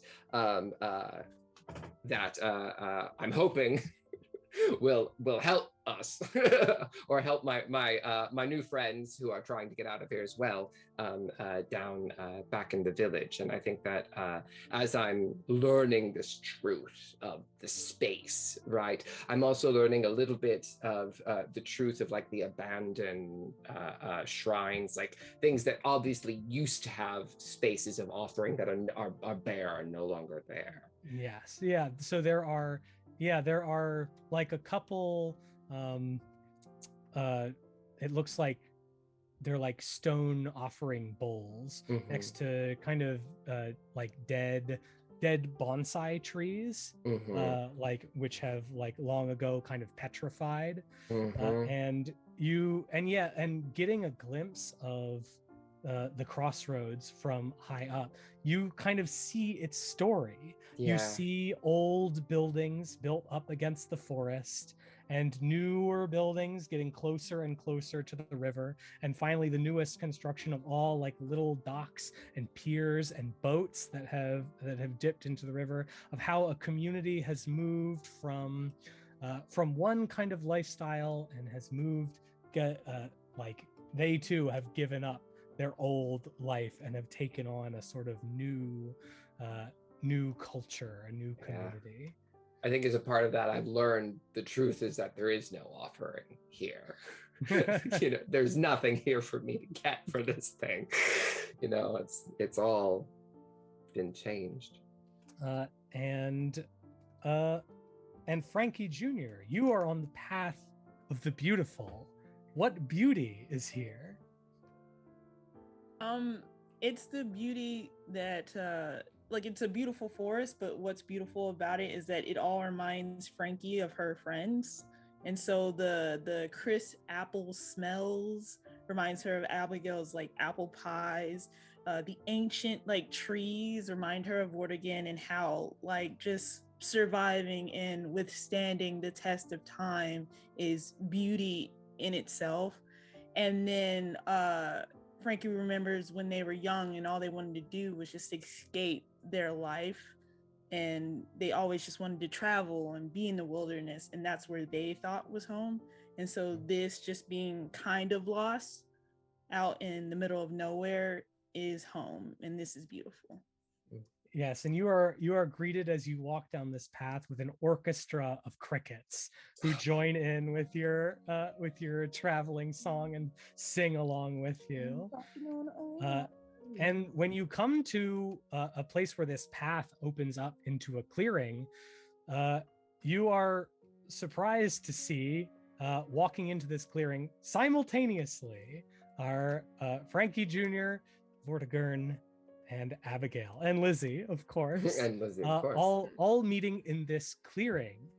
And at the center of this clearing is a tall, petrified, windswept tree. And you realize that you're at the base of the tree that reaches over, that shelters the crossroads. There's a huge knot hole in the tree. And you see that it is empty, but also in this clearing are dozens upon dozens of little fairy rings of red and white mushrooms arranged in a circle. And at the center of each one of these fairy rings is an object. You see a broken and rusted sword stabbed into the ground, surrounded by one of these fairy rings. You see a pouch of something lumpy and bulky, as well as a thick set of coiled rope. And but the thing that certainly catches your eye the most is there is a pristine jeweled crown set in the center of one of these fairy rings. It is jewel encrusted, velvet, surrounded by gold, with etching in it. The craftsmanship is impeccable, and it doesn't appear to be worn away by time at all. Some things are and some things aren't in this clearing, but they're all objects, remnants perhaps of old lives. I'm gonna spend my last token. Oh, everybody please take a token for describing moments of beauty. So great, I get one more then. But I'm gonna spend a token then to listen to the shared wisdom of the many small and forgotten gods. I'm gonna go up to this fairy ring with this crown in the center of it and just get down and have a moment, where I open my ears to the voices of any gods, but I ask the table what they tell me. All right, neat. So the small and forgotten gods of this place take the form of these fairy rings of mushrooms. And when Vortigern leans down to listen to them, what do they tell him? I'm opening the floor to you first. Well, I think. I will also leave the floor open as I am asking the question.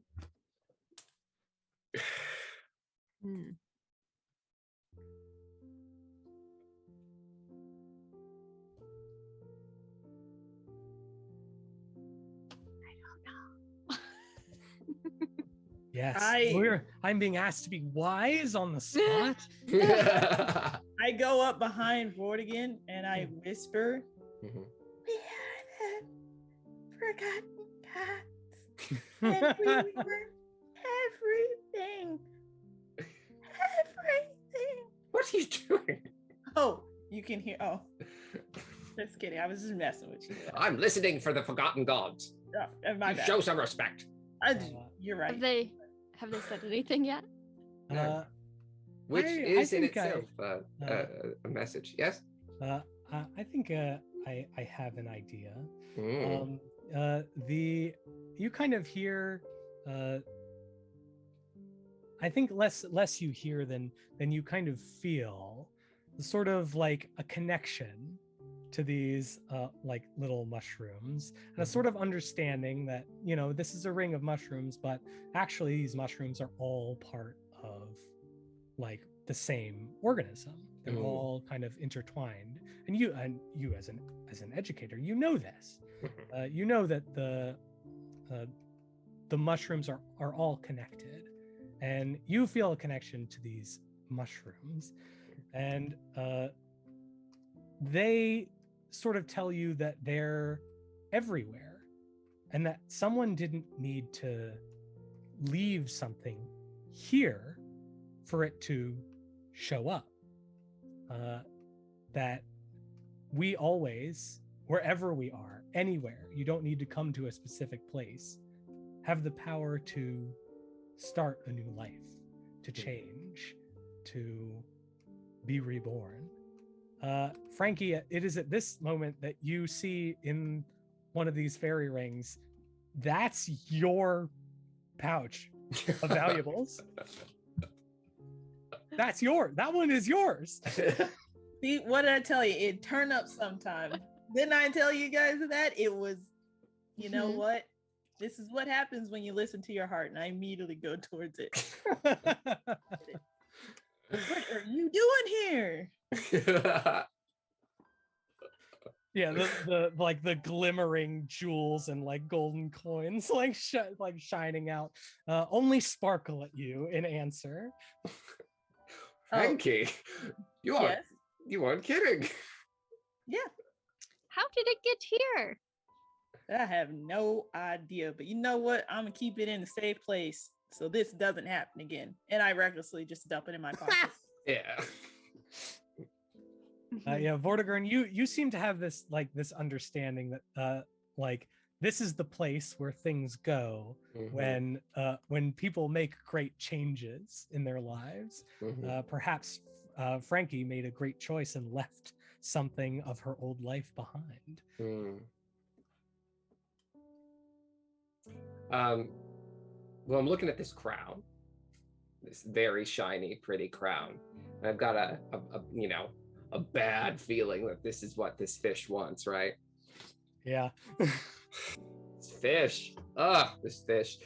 And so as I'm looking at it, I'm like, thank you, Frankie. It's beautiful. I think there's a part of me that's like I very hesitant, like I don't want to just like reach out and grab the thing because it feels like wrong to just take something away from here, from this place where like there's nothing anyway. And it feels like these were once like some sort of offerings, maybe of people who changed over their lives. And so I reach out for a moment towards the crown, and then hesitating, I kind of draw my hand back and say, no, this isn't for me. It doesn't belong to me. It doesn't belong to any of us. Yeah, they should stay. I'm sorry to have dragged you both out here for a pointless errand, as it were. Oh, it wasn't pointless. I got all this food, and Look at that! I'm gonna cook for us when we get back. Oh yeah. I'd like to look around and see if there's a pond anywhere or a puddle from the rain in this area as absolutely. Well. Yes, there is a little like pond on the far side of this wind-swept tree. If you kind of skirt around the edges of this clearing, you do see there is a pool of collected water, clear, oddly, considering it's standing water. Sure. But it's clear and crystalline, and there is a shaft of light poking through, like that, like makes it kind of glimmer. I make my way over to this pond. I stand at the edge of it, and in a younger voice than I think my friends have ever heard me before. I'm like, like a commanding, like powerful voice, which I never like use anymore. I say, "Come up, out of the depths with you." Yeah, that rings out through the clearing, and kind of pangs, echoing off the tree trunks, and you see first the curling smile and the twisted barbels, and then the like shimmering wide eyes of the catfish demon rise to the surface. It's in the little puddle, it was a little face, but in this big pool, it's a big face. Oh no!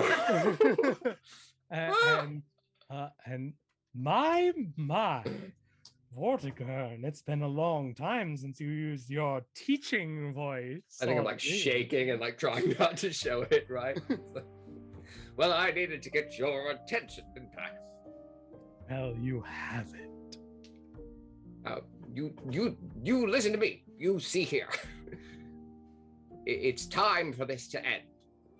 I know that you want something, but you can't have it. This place doesn't belong to you. It must be protected from such things. And I know, I owe you something. But perhaps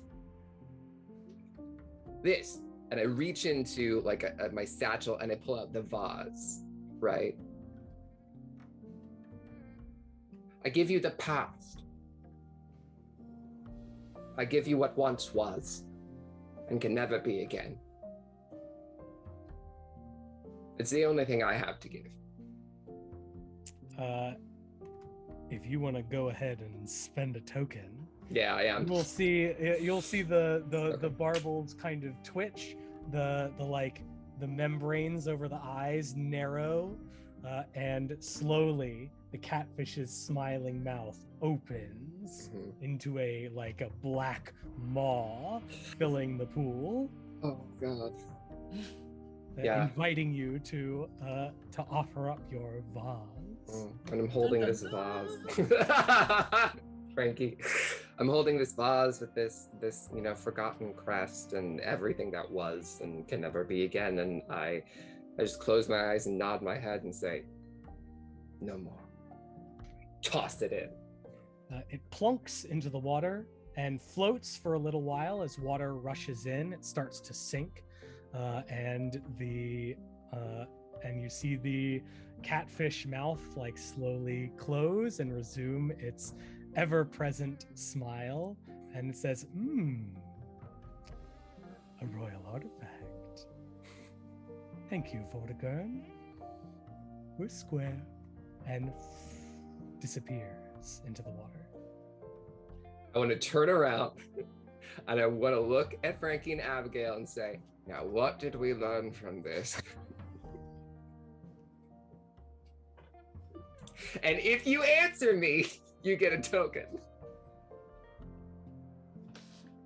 Never make deals with catfish. Correct, Frankie. Yeah! Never make a deal with a catfish. Sometimes the answers are in the back of the book. He's gonna get it one day. Yeah. I'm glad we got the after school special, the moral at the end of the story. Something for all of you to take home. Don't. Yeah. If you're about to make a deal with a catfish demon, just don't do it. No, just say no. You don't have to do that. Not worth it. You don't have to do that. Fantastic.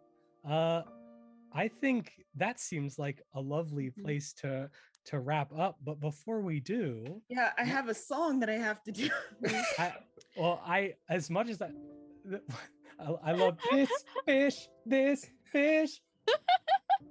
I would love to close with a song from Frankie Jr. and with Abigail and Lizzy to make us it's going to be time for supper when you Supper. get back. Mhm. When you get back to the Crossroads. So Yeah. I would love to hear our traveling song and find out what we offer up for dinner at the Crossroads. Before we leave this place, though, I do want to spend a token and ease Vortigern's pain. I know that was very hard for him to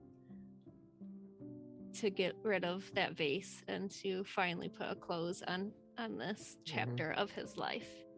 I think the easing of the pain is dinner. Mhm. Only you can do it. You're the only one. He's the right deer for the job. Mhm. Yes. It reminds me, I don't want to get too deep into this, but it reminds me of every time I've had my heart broken in my life, the first thing that I do is I cook for myself. Yeah. Because when food still tastes good, this is what I say, when food still tastes good and whiskey still burns, you know life is going to go on. That's true. Yeah. And do you have another pie in you think? I could perhaps put a pie together. Let's go eat some pie. Okay. Would you like some stew too? I got quite Yes, a lot of I would love ingredients. some stew. Okay. I know that's your favorite. And I got some stuff to make some bumble mead for Frankie Jr. I know that's her favorite at the end of a long, hard day. Yeah. Nothing bad happened. And what of Frankie's traveling song? So Frankie waits till we get back to the town, make sure the bear is present, but also like there's a good crowd around, the campfire as the festival's coming to a close.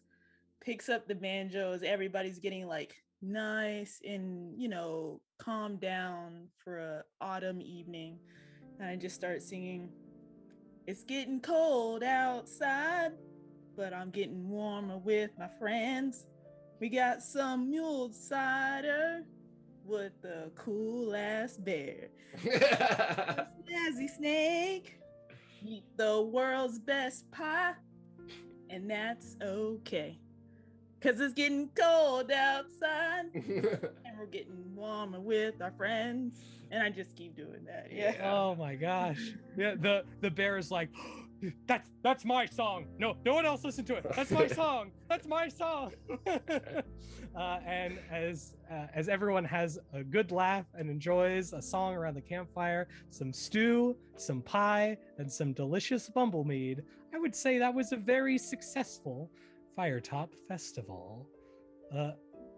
Thank you all so much for playing Wanderhome with me tonight, and thank you all, everybody, for watching. I love this game. I hope you enjoyed watching it, and I hope you are inspired to try it out for yourself. You can check out Wanderhome at it's on itch.io and at Possum Creek Games .com, I believe. And once again, I am Sean 4 with TabletaleGames, where if you wanted to, you could play a game with me tomorrow if you wanted to. So head on down to TabletaleGames, and we will actually be running a Wanderhome session next week, same time, same channel, round about this time. We'll be running a Wanderhome session that you can sign up for, and you too will get to experience the wonder of wandering. Thank you so much, everybody. Thank you to all my players, Peps, Shelby, Lane. It has warmed my heart to have you here, and I hope you all have a good night.